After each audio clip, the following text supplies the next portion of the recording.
Bonjour, il y a quelque temps je vous ai présenté l'ouverture de boîte d'une boîte de Revell qui contenait le X-Wing, le Y-Wing et le TIE de Vador.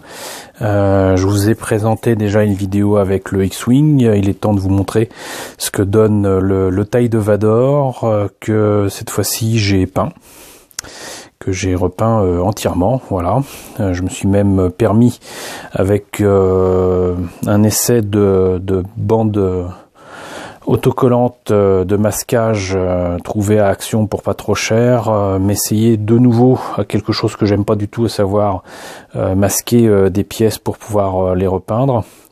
Et ça s'est passé tranquillement finalement. J'ai horreur de faire ça, mais finalement là c'était quand même assez simple parce qu'il suffisait de placer des trucs tout droit sur des éléments qui ne sont pas courbes, donc ça passe très bien. Et puis ce qui dépassait, il suffisait de le couper avec une bonne lame, donc ça va, ça passe tranquille. Aucune modification sur ce kit à part la peinture. Et j'ai fait en fait un voile de bombe Fang de chez Citadel, suivi d'un tout petit peu de bleu Space Marine, et on obtient grosso modo la couleur qu'il faut pour le TIE de Vador, et ça passe très bien. Ensuite, ce que j'ai fait, c'est bien évidemment des jus pour relever les détails, donc du noir, pas très peu de marron, mais du noir, du brossage à sec avec du bleu clair ici et là pour relever certains détails. Je sais pas si ça se voit correctement ici devant cette caméra. Du jus aussi sur les panneaux solaires. C'est assez irrégulier, mais je trouve que ça rend bien finalement, parce que ça fait un peu écaille de reptile. Et ça rend vraiment sympa. Petit travail de peinture aussi dans le cockpit, mais ça ne se voit pas. Je vais essayer de placer la lumière à l'intérieur. Non, ça se voit pas plus. Pas de modification du sas, de l'écoutille qui permet d'entrer dans le vaisseau. Pourtant il faudrait, parce que ces détails-là sont quand même vachement grossiers. Et là je vais essayer quand même d'éclairer à l'intérieur. Voilà, c'est peut-être un petit peu trop puissant. Oups, allez. Donc vous aurez deviné, il y a Dark Vador à l'intérieur, et lui il n'y a pas besoin de le reprendre du tout.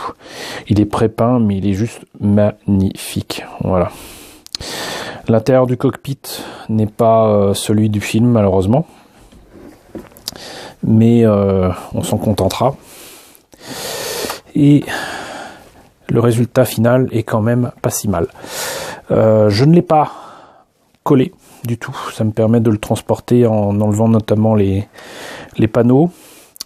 Par contre, ça se voit un petit peu à l'arrière ici. Bon, pas à la caméra visiblement, mais les pièces ont du mal à se joindre et mériteraient d'être collées ici, et de passer un bon coup de lime, mais sinon ça rend vraiment pas mal. Et franchement là on est loin du côté plastique qu'il y a d'habitude sur les kits de Revell montés tels quels. Voilà, donc c'était déjà pour moi en tout cas un très beau kit. Il manque toujours les détails à l'arrière pour les moteurs à ion qui n'étaient indiqués que par des petits points rouges en peinture qui forcément ont disparu avec mes coups de bombe. Donc du coup ça n'est ni en dessous ni au-dessus. C'est à se demander comment ils volent, mais on s'en fiche. L'idée c'était de le faire simplement, efficacement et rapidement. Ça a été le cas. C'est sympa. Voilà, donc modèle fortement conseillé, à part pour les petits détails manquants.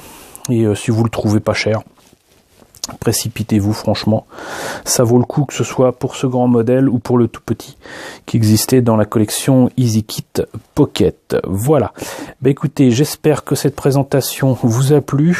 N'hésitez pas à me dire ce que vous en pensez dans la section commentaires. N'hésitez pas à partager cette vidéo, et je vous dis à très bientôt pour de nouvelles présentations de maquettes.